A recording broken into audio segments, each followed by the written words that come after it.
Hello students.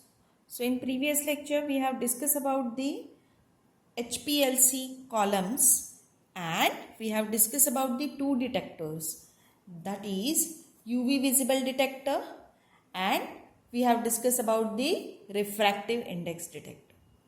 Now in that lecture only I have told you that we are going to discuss some more detectors, some more sensitive detectors which are used in HPLC, especially in the modern techniques. So very first we'll discuss about the fluorescence detector. This detector is probably most sensitive detector among all HPLC modern units. So it is possible to detect even a single molecule present in the flow. So you can imagine how much is a sensitive detector is this. The sensitivity of the detector is 10 to 1000 times higher than the UV detector. So whenever we are studying UV detector, I have told you that it's sensitive detector. But near about 10 to 1000 times, this detector is more sensitive. So as I have told you, if a single molecule is present in the flow cell, then too you are able to detect it. These detectors are very specific and selective in nature. So that is also very important. These are the very sensitive as well as specific detectors. So as name indicates, fluorescence. So fluorescence means what? When compounds having specific functional group are excited, or you can say that are irradiated to the shorter wavelength energy, and when they emits the higher wavelength energy radiation, then it is known as a fluorescence. That means when you are going to irradiate the substance with the shorter wavelength radiation, and when they absorb it and start emitting the longer wavelength energy radiation, then it is known as a fluorescence. So this is a fluorescence. Construction is very simple. This is source, collimating lens, monochromator. The light will fall on a flow cell. From the flow cell, some light will be emitted. It will pass again through the monochromator, collimating lens, finally falls on a photocathode. So whatever the changes are there, that are detected by your photocathode. Usually this emission is measured at right angle. So to the excitation there must be a right angle. So presence of conjugate pi electrons, especially in aromatic compound, gives intense fluorescence activity. Aliphatic and alicyclic compound with carbonyl group and compounds with highly conjugated double bond also gives the fluorescence activity. So as I have told you, this is a specific detector. So specially it is used for the aliphatic and alicyclic compound with the carbonyl group and the compounds with the highly conjugated double bonds. So it gives you very best result. So this is all about the fluorescence detector. Now next we have to discuss, that is about the diode array detector. So this is a schematic diagram for the diode array detector. Now diode array detector adds a new dimension to the analytical application to liquid chromatography. Now there are two major advantages of this diode array detector. It allows for the best wavelength to be selected for the actual analysis. So this is important when no interformation is available on the molar absorptivity at different wavelength. So you can say that it gives a very best choice for the wavelength selection. So as we are going to give the very best choice, what will happen? Its sensitivity will increase. Okay? And second main advantage is that this is related to peak purity. Often the peak shape is in itself does not reveal that it actually corresponds to two or more compounds. So in such cases, the absorbance rationing at the several wavelength is helpful in deciding whether the peak response, that is peak, is representing a single compound or it is a composite peak. That means many times what happens in case of such type of peaks are obtained, okay, or sometimes the peak nature is like this. So at that time we are considering that this is a peak for the single compound. But in case of diode array detector, it gives you a special, you can say that specific wavelength to be selected, so that such composite peak will not be obtained, or if it is obtained, then it will gives or it will be helpful in deciding whether it is a composite or for a single compound. So therefore this is very important. Now just we'll see about the construction. This is a deuterium lamp source. The light will pass through the mirror. It will fall on a sample cell. Through the sample cell, it will fall on a monochromator. From the monochromator, it will get, you can say that, splitted, which is detected by your diode arrow. The signal given is very weak, hence it is always amplified. And by using this diode array, you are able to comment whether the peak is composite or whether it is for a single compound. So therefore, this is also a very sensitive detector used in modern HPLC instruments. Now again, one more sensitive detector we have to discuss, that is a electrochemical detector. Electrochemical detector, also known as a EC detector. So EC detector for HPLC is extremely selective and sensitive detection technique. So like previous two, it is also very sensitive as well as specific in nature. This is applied in number of analyses such as neurotransmitters, dopamine, serotonin and noradrenaline. The concentration can be measured as low as 50 picomole per liter. Even you are able to detect such a small, you can say that, component present, as well as it measures the concentration as high as 10 micromole per liter or even more. So this is very sensitive detector. Now in this amperometric electrochemical detector, the electrical current is measured. Now this electrical current results from the oxidation or reduction reaction. So in electrochemical detector cell, an electrochemical sensor is present where reaction takes place. So just we'll see from the column effluent, it will pass through the electrode. Now when it passes through the electrode, what will happen? So just I have shown it over here. If you can say that the reducing species is there, it will get converted into oxidizing species or vice versa. So what will happen? The electrons are produced, and how many electrons are produced, that will generate, or whatever the electrons are produced, that will generate a current, and whatever the current produced, that is measured. So the reaction results in the production of electrical current. The electrodes are connected always to, over here I hadn't shown you amplifier, but they are connected to the amplifiers because the current produced is too small. The current produced is in pico or nano ampere. So which is converted into the signal in the range of plus or minus 1 volt. So according to that, whatever the current produced is measured, which is proportional to the concentration of species present.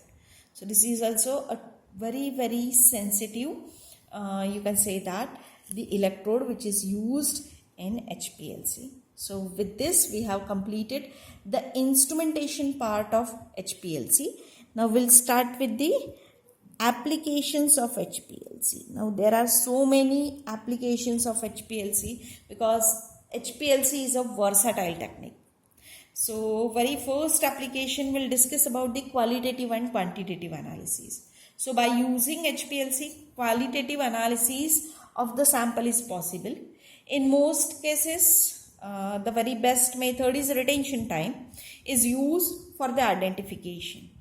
Now generally for the identification, pure substance is analyzed under the same condition as that of sample, and then finally you have to compare the, you can say that, chromatogram. And when you are going to compare the chromatogram, by using the retention time of that components, you are able to identify. So this is we can say that a very simple method for identification. Now second application, as I have told you, that first is qualitative, second application is for the quantitative analysis. So like qualitative, quantitative analysis is also possible by using HPLC. So directly the peak area is proportional to the amount of species present, but generally for the quantitative detection, the calibration curve method is used. So standard solution of pure component are prepared and analyzed with the sample under the identical conditions. Then peak area parameter is used for the construction of calibration curve. So this is known as a linearity. Once linearity curve is obtained, the area under the peak for the component in the sample is measured. The linearity and calibration, or you can say that calibration curve, is used to determine the concentration. So directly also you can use, but generally for more perfection, the calibration curve method is preferred. Next application is in the field of pharmaceutical analysis. So HPLC is a versatile technique, can be applied for the separation and analysis of all types of samples. So this technique is so versatile that it is able to detect anything and everything under the sun. So with proper choice and optimization of you can say that experimental conditions, so proper choice of solvent, proper choice of detector, everything, the separation and estimation of large number of component is possible. So it is considered that if your sample contains more than 200 components, then all that more than 200 components you are able to detect by using your HPLC.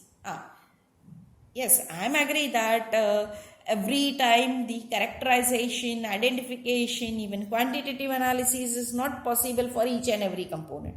But at least you are able to, you can say that, detect as many components, or you can say that so many components are present.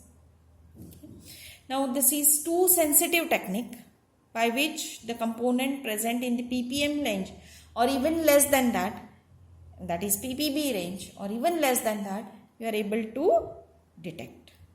Now this technique has extensive and outstanding applications in the field of pharmaceutical analysis. So it is considered as a workhorse for the pharmaceutical analysis or pharmaceutical industry. So it can be used for the determination of drugs or its metabolites in vivo as well as in vitro analysis. Same way in the field of biochemistry, the analysis of all biomolecules, carbohydrates, lipids, proteins can be carried out.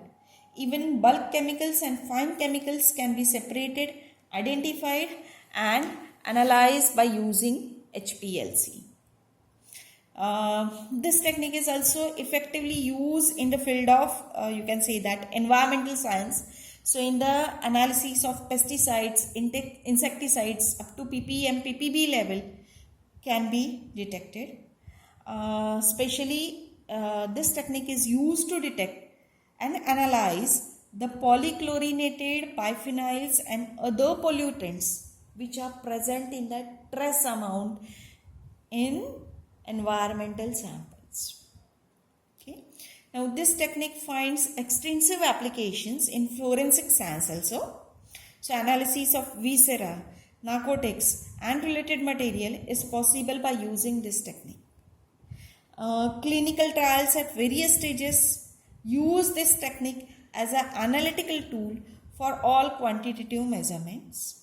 And this technique is combined with other tools to give more sensitive technique like HPLC-GC, HPLC and exchange. So you can combine and you can use it. So these are, you can say that number of applications of HPLC. So it is a very nice technique, but the thing is only the cost is high.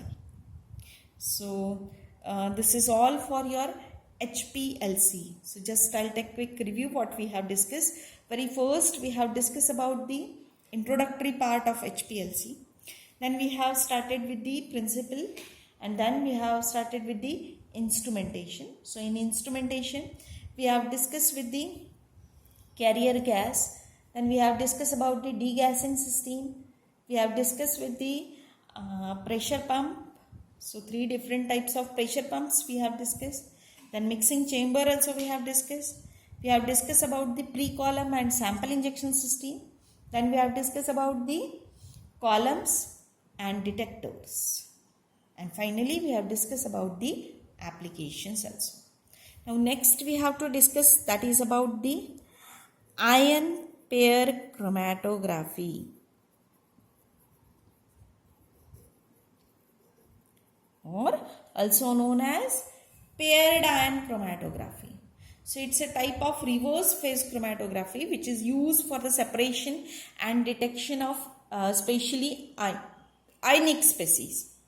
So mobile phase in the ion pair chromatography consists of an aqueous buffer solution containing organic solvents such as methanol, acetonitrile, and an ionic compound containing counter ion of opposite charge to that of analyte. So what will happen? Mobile phase contains a counter ion. So suppose your sample having a positive charge ion, then mobile phase with the negative charge ion is used. Okay. So a counter ion is an ion that combines with the analyte ion to form ion pair which is neutral species. So that is retained by the reverse phase packing, because generally in case of reverse phase chromatography the mobile phase is non-polar. So it will retain by it. So most of counter ion contains alkyl group to enhance the retention of resulting ion pair. Okay. So elution of ion pair is accomplished by the aqueous solution of methanol or water soluble organic solvent. So this is about the ion pair chromatography. Now next we have to discuss, that is about the chiral ion chromatography.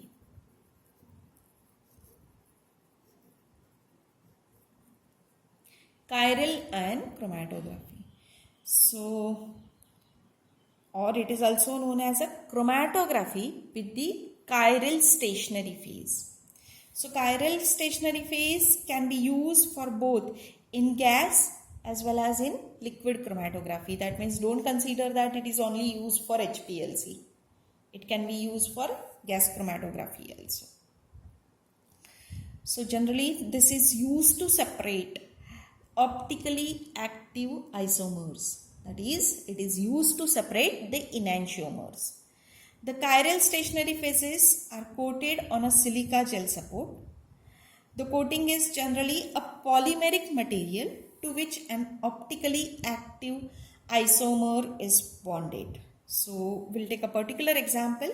So L form of amino acid proline is bonded to polystyrene divinyl benzene crosslink polymer, crosslink copolymer, to give an optically active stationary phase for the separation of racemic mixture of amino acid.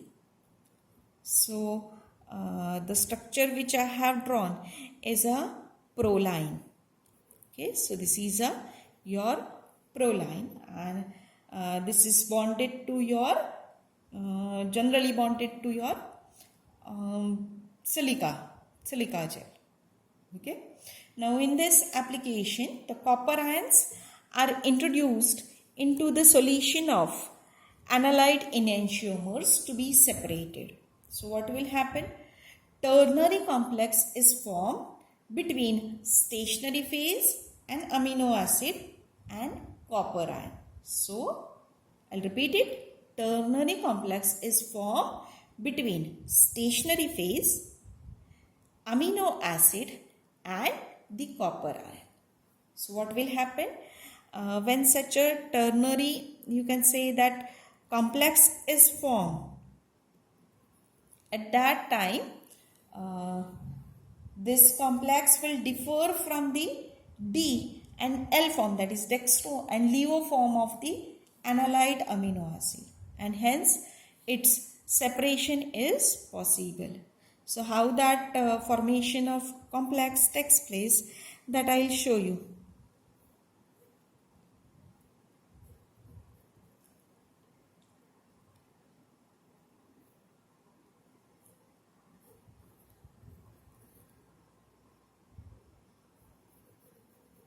So this is your stationary phase. Okay, and the complex will be formed between the stationary phase, amino acid and the copper ion. So this is a copper ion, and again amino acid complex is there.